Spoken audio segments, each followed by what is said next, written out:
Aloha and good evening. My name is Jürgen Steinmetz with Livestream.travel, reporting for eTurbo News.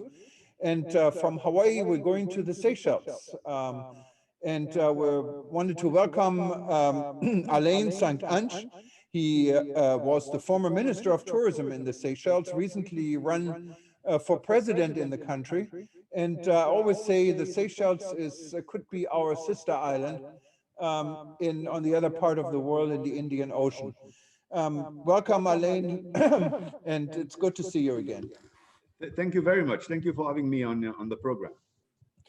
Alain, we had a major situation, and I know you went through elections and you experienced it, I think, firsthand. But we also had an important election here in the United States. And what is your feedback? What do people say in the Seychelles about the outcome of the election and the situation, how it is here in the US right now? In the Seychelles, as in the whole world, we follow the American elections. It is something we follow every 4 years. But what is good at the end is the American people have spoken. And when the people speak, we need to find a way to respect the wish of the people. I take this opportunity to thank and congratulate Mr. Biden, now the president-elect, and Kamala, the VP-elect. And I think it's a sign for America. It shows that democracy can take root when there is a wish by the people. It is very clear President Trump was a strong president who concentrated on the economy. But it is not just the economy. When the people are not feeling it, there is always a drive by the people to reclaim their country.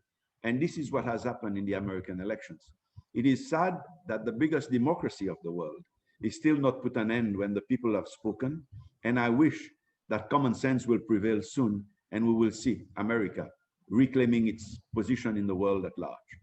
Yeah, and I think we all agree, specifically here in Hawaii. As you know, Hawaii is almost 100% democratic state. So we didn't have all the protests. We have protests, but we're quite peaceful here in Hawaii. We're different, I guess, than most areas, and we're also spared Corona in a lot of ways, being 2,500 miles, almost 4,000 kilometers from the closest shores, what is California from here, and 5 hours flight before we hit any of the US mainland. So we're different. We're kind of seeing it also from a distance, even though we're involved in it. And I agree with you. And we all have high hopes that this future administration will come back to its senses. But of course, everyone in the world is now dealing with one common enemy, what is Corona. Exactly. I was going to say, I mean, it is the most difficult time that America, with high numbers of death and infections of coronavirus, and that America needs to rally its forces. And you rally your forces as a country, as a people. And when you have divisions that bring people to the streets, only to try and find little areas to contest things, will bring more heartache for America. People need now to be respecting the rules set by the public health authority, respecting social distancing, having masks and so on. But America needs to lead the show. And when we look at America and what is happening, it worries us in Africa to see that America should be the leader that we follow. And instead of that, we find that America is leading us astray very often. And Alain, you're right. I said actually to our mayor here, Mayor Caldwell here in Honolulu, that I know his brother in the world who has a similar vision. I have to say our mayor here has done a tremendous job in keeping this virus out of our islands. And exactly what you're saying, people are disciplined. We're all wearing masks when we're going outside. It's not only required by law. We have $5,000 fines and up to 1 year in jail if we don't. But it seems that also tourists are understanding this, because we opened our state for tourism just about 3 weeks ago now. And tourists are coming back in slower numbers. We usually had 30 to 35,000 every day coming in. We're now at about 2,000-3,000 every day, but you can see a few more people out on the streets. The malls are getting a little bit busier, but everyone is wearing masks and everyone is understanding and trying to keep the distance. How is this in the Seychelles? Because your tourism, you're very similar. You rely on the tourism industry for the most part. Seychelles, we must say congratulations to the health authorities and to the government that we've been able to spare the lives of our people through coronavirus. We've never really had a direct impact on the medical side. We've contained it well. We've been in the forefront on isolation centers and ensuring that people comply with the regulations. But economically, it has hit the Seychelles. And the islands will now need to see how they can relaunch in earnest the tourism industry. It can be done because we are not after numbers. We are just not after high numbers. We can do it by a new approach. I think it is this new normal approach. I am positive that in discussions, it can still be done to have a thriving tourism industry, a remodeled tourism industry that can take Seychelles further.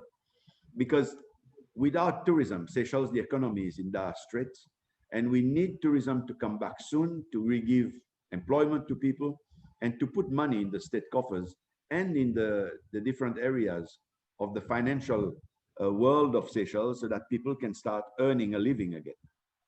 We had Shireen and your former Minister of Tourism on our show not too long ago. And I was impressed when he explained to us that you actually have a hotel for visitors that actually do get identified to have the virus, where they can stay and recuperate. Is this hotel being used? Are there visitors there right now? But it is. But government has also rented a whole hotel out for putting people in isolation. So this is already in place. And there are hotels, if you are discovered with the virus, that you can go in and check in. And these hotels operate in one way or another as a sort of a transit hospital for coronavirus tourists. But these are things that will have to be developed. But I am more worried today that we need to find a way to bring people to our shores. And we must use our airline, Air Seychelles, as a bit of that insurance policy that it was conceived for, to bring people from source markets that we target, that brings people to Seychelles, and then kickstarts the economy. Seychelles is too small and too dependent on tourism not to have the industry kickstarted immediately.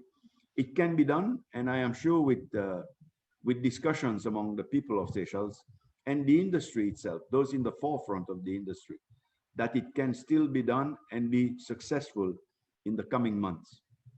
Alain, you may have not heard this morning, big news here in the US is the emergency authorization by the FDA of a vaccine against corona. What do people think in the Seychelles? Would they take this vaccine? Do you guys want vaccine? Do you have vaccine? Here there are mixed feelings. Well, I believe that coronavirus, with or without vaccine, will be here for a while, because it'll take a while to really knock out this virus that has become the pandemic. But I appreciated this morning. I felt it was good news for the world to see that the vaccine is on the verge of 90% now being confirmed that it can work. So we need to see the next stages of it from America to see what will be done. But I think the vaccine is one way of ensuring that normality gets back into the lives of everybody. And Alain, coming to a different subject, we also had an announcement on Friday, what is quite important for the world, for the global tourism industry, specifically going through this crisis. The leader in the world, supposed to lead governments and give recommendations to governments, is the United Nations World Tourism Organization.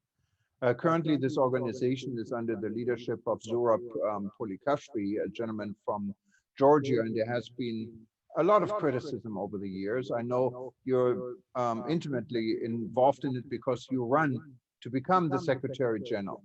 Now, and that's a whole different story. I think we shouldn't get in here, but we now have Her Excellency Mai bint Mohammed Al Khalifa from Bahrain applying for the job. And the election is pretty soon because the current Secretary General moved the dates, I believe, from, is it March or May before now to January, hoping to do it coincide with FITOR, but FITOR is not materializing, and we need to see if the election still will be in January. But it's kind of a refreshing picture to have a lady also from the Gulf region who has been the Minister of Tourism for a country applying for this job. What is your feedback on this? I followed with interest that the minister in Bahrain was putting her hat, throwing her hat into the ring. I feel the UNWTO Secretary General position is the highest office of a Minister for Tourism. I think the main credentials that we always have to look at is the track record in the world of tourism. It is not a civil service appointment. It is not just the connections you have in the world. It is the highest office of a Minister for Tourism. You have to know the trade, you have to understand the trade, and you have to have worked in that trade. And I think seeing the minister from Bahrain throwing a hat into the ring is welcomed by the industry. It should be welcomed by countries at large that depend on tourism. I think Africa's had a bad run. A bad run. The last elections, we had two of us, Minister from Zimbabwe, Walter Mzembe, and myself, pitching ourselves as potential Secretary General. Both of us have countries that are successful in the world of tourism, but we are also directly involved in promoting that tourism. And I think, unfortunately, UNWTO ended up with a Secretary General that was not directly involved in the world of tourism. Today, with COVID creating the disruption that it has, it is very, very important that we see a tourism minister with success behind her coming forward to claim that seat. The UAE part of the world, or that Middle East part of the world, where Bahrain is situated, is important for the world of tourism. They provide that hub for airlines that transit in and out of the Middle East area. And you'll find that a player like the minister from Bahrain, if she surrounds itself well with ministers or former ministers, she could be the solution needed in a post-COVID, or even in that transition to the post-COVID. And this is what we have to look for. And I think big and small countries are today looking what will happen to the tourism industry and the airline industry at large. We know that something needs to be done, and UNWTO has a mandate to spearhead and to be the leader that takes the world at large forward in this COVID epidemic times and the post-COVID. And of course, some of the challenges, and they're already there, and this is, I think, what also something you would have pushed for if you were Secretary General, is to get more important members into the organization, what includes the United States, what includes the UK, and they're actually not a member, and these are important players in the industry. Do you think a minister from Bahrain would have the power to bring this together? I think one positive aspect, of course, is our election here in the US. We're going to have a president who is more open to these type of initiatives. And he may be the one who is taking the US back into the UNESCO and in the climate agreement. How do you feel, how would you make the UNWTO more attractive for current non-members to find their way back into the organization? Okay, when I launched my campaign 4 years ago now, I'd say that we need to rally the world at large. Anybody who touches tourism must be invited back. But to be invited back, you need a SG, a Secretary General, who's also friends of all and enemies of none. You must have a country where you originate from, because you are not there as a person. You are there as a country. If you have a country that is friends to everybody, it is easier already to rally everybody around you. I think the idea from the Bahrain side today is also to show respect. Tourism must show respect. You cannot have discrimination in the world of tourism. And being a woman who will head it for the first time, we must be able to say that the world of tourism will show the world that respect in the industry, respect for what you are, respect for the color of your skin, respect for your religious denominations, and respect for the women themselves, that they can travel the world without any form of discrimination. And I think this is why I salute the Minister for Bahrain to come forward in this difficult time of COVID to say, I also want to have a say and to lead the industry.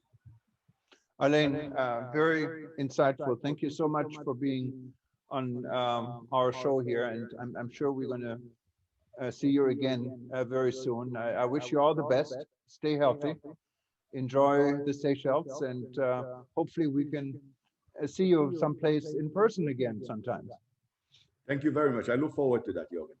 Okay, take care. All the best. All the best.